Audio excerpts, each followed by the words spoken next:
हमारी चिकित्सा पद्धति में बहुत दम है।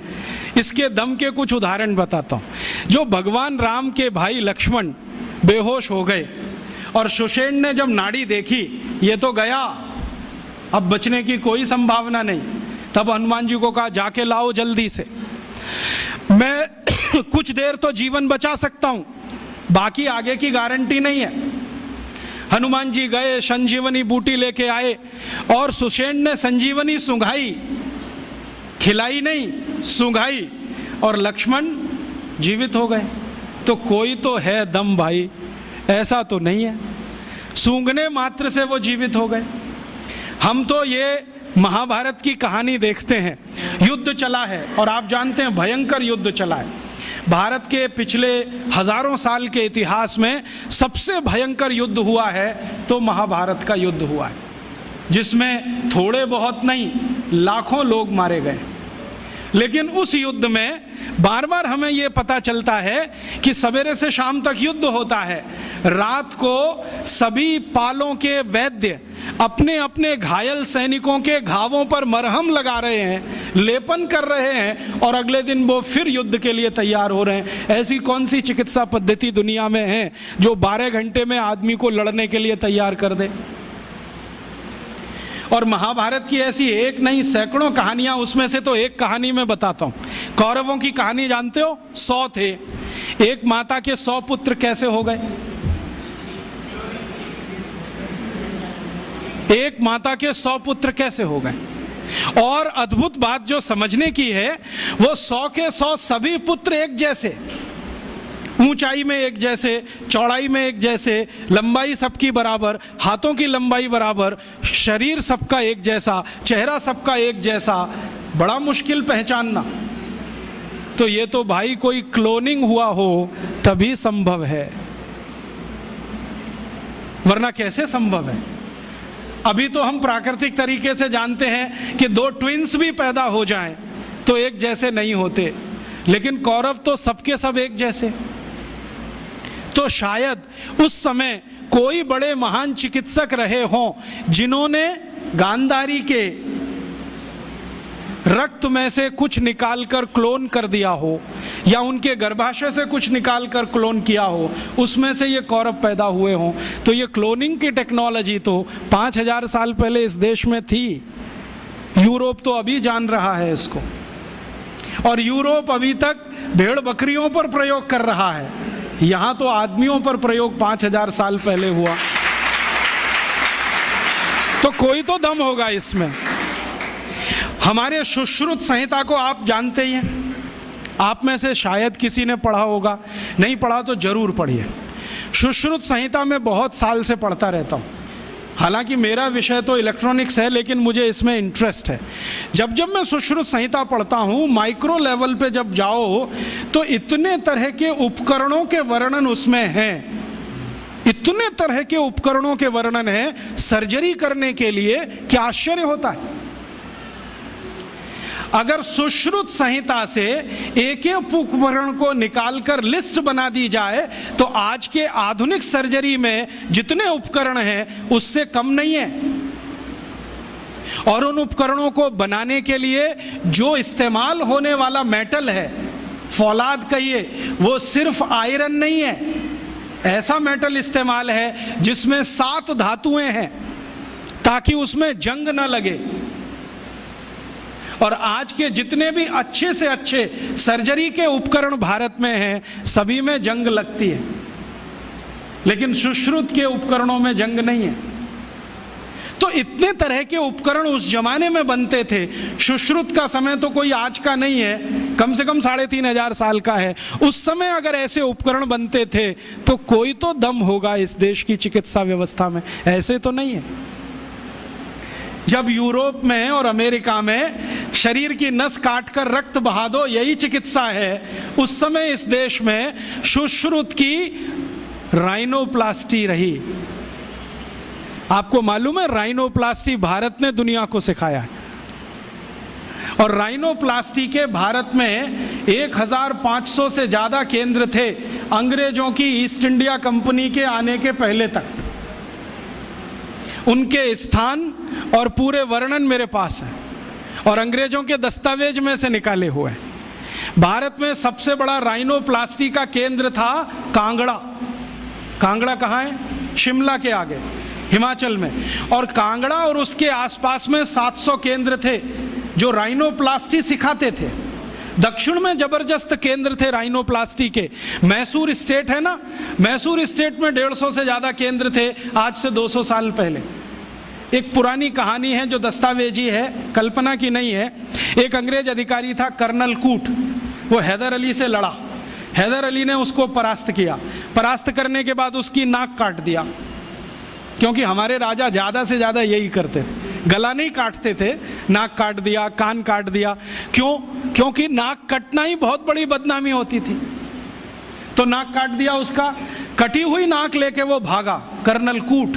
वो खुद अपनी डायरी में लिख रहा है कि जब मैं युद्ध में हार गया, हैदर अली ने मुझे नाक काट दी, हाथ में लेकर मैं भागा और हैदर अली की सीमा खत्म हुई मैसूर राज्य की, तो बेलगाम नाम का एक गांव आया। वहां पर एक वैद्य ने मेरी सर्जरी की, 21 दिन मुझे अपने घर में रखा, सर्जरी करके लेपन लगाया, मेरी नाक जोड़ दिया। और आज मैं पार्लियामेंट के सामने कह रहा हूं कि भारत के वैद्यों को इतना ज्ञान है, वो ये सब कर सकते हैं। इसलिए हमें भारत में अपने लोगों को भेजकर ये विद्या सीखनी चाहिए। ये उसका भाषण है हाउस ऑफ कॉमन्स। तो कर्नल कूट के इस भाषण को सुनने के बाद अंग्रेजी सरकार ने तय किया, चलो कुछ लोगों को भेजो। तो अंग्रेज आए, उन्होंने यहाँ सर्जरी सीखना शुरू किया। और जो अंग्रेजों ने सर्जरी सीखा है वो लिख रहे हैं कि जो जातियां भारत में सर्जरी में मास्टर थी वो सब नाई थे। नाई समझते हैं? बाल काटने वाले। ये सब सर्जन थे 200 साल पहले। हाँ, सब सर्जन थे 200 साल। अब जरा सोचो कि नाई अगर सर्जन रहे हों तो वो पिछड़ी जाति कैसे हुई? अंग्रेजों ने उनको 1881 के सर्वे में पिछड़ी जाति घोषित किया। उसके पहले इस देश में नाई कभी भी पिछड़ी जाति में नहीं थे। 1881 में सेंसस हुआ सबसे पहला, और आज तक वो चल रहा है, हर 10 साल में होता है जनसंख्या का गणना। अंग्रेजों ने पहली गणना में नाइयों को पिछड़ा वर्ग में डाल दिया। और एक अंग्रेज कहता है कि ये अच्छा ही है, क्योंकि ये विद्या में इतने ऊंचे हैं, अगर इनको नीचे नहीं लाओगे ये गुलामी कभी स्वीकार नहीं करेंगे। और आज हमारी सरकार भी उनको पिछड़ा ही कहती है। उनके हाथ में इतना हुनर है, उंगलियों में इतनी फ्लेक्सिबिलिटी है। वो आप देखते हैं ना, बाल काटते समय वो गर्दन भी काट सकते हैं, सोचो ना। और इतनी सफाई से उस तरह चलाते हैं, उस तरह से वो किसी ट्यूमर को भी काट के निकाल सकते हैं। ये सब बहुत बड़े सर्जन रहे।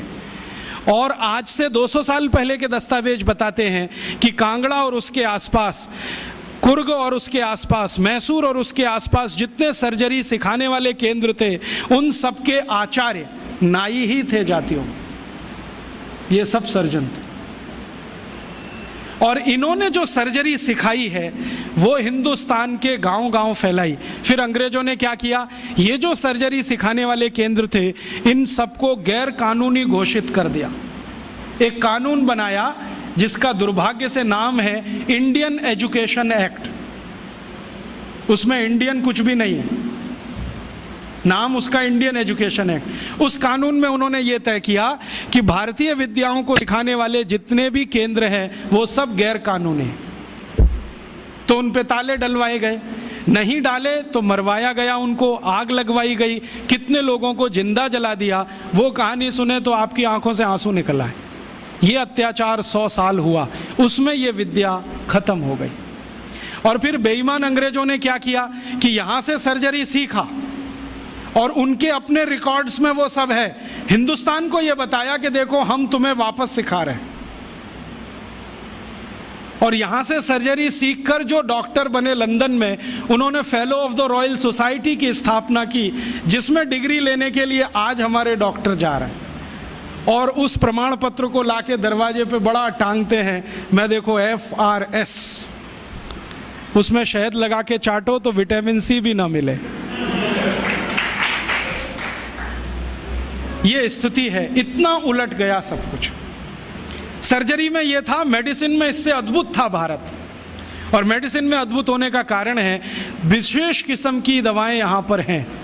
ऐसी ऐसी अद्भुत दवाएं हैं जो आप कल्पना नहीं करें, काम ना करें आपकी कल्पना। मैं आज भी ऐसे बहुत वैद्यों को जानता हूँ जिनके पास कोई फॉर्मल एजुकेशन नहीं है, जो स्कूल कॉलेज में भी नहीं गए हैं। आपकी नाड़ी अगर पकड़ ली तो बता देंगे 7 दिन पहले से क्या क्या खा रहे हैं आप। और ज़्यादा दूर नहीं है, इसी जयपुर शहर में उनका कोई फॉर्मल एजुकेशन नहीं है, वो सिर्फ नाड़ी पकड़ते हैं। मैं गया हूँ 2 बार, वो 7 दिन पहले का मुझे बता दिया, पिछले रविवार को ये खाया, सोमवार को ये खाया, मंगल को ये खाया, बुध को ये खाया। ये भाई कौन सा विज्ञान है? ये तो दुनिया से करोड़ों रुपए खर्च करके लाई गई मशीनें नहीं बता पाती कि हफ्ते भर पहले हमने क्या खाया था। और नाड़ी पकड़ के सारा का सारा डायग्नोस कर लेना कि आपको यही है और वही निकले, ये तो कुछ अद्भुत है। ये कोई सामान्य विद्या नहीं है भाई। मैंने ऐसे तमाम वैद्यों को देखा है जो नाड़ी पकड़ के बताते हैं कि आपको ट्यूमर है, गर्भाशय में है, यहाँ है, यहाँ है। और हम जब आधुनिक चिकित्सा शास्त्र में परीक्षण कराते हैं वही निकलता है। एक वैद्य तो मैंने ऐसे भी देखे हैं केरल में, कोटक्कला में, वो साइज बता देते हैं, इस साइज का है, नाड़ी पकड़ी और बता दिया इस साइज का है, और वही निकलता है। इसका माने इस भारतीय विद्या में कोई दम है, और वो दम अगर हमको दिखाई दे जाए तो आत्मविश्वास हमारा लौट आएगा और हमारी हीन भावना कुछ कम हो जाएगी। और हीन भावना कम हो जाए तो हम शायद दुनिया जीत लेंगे।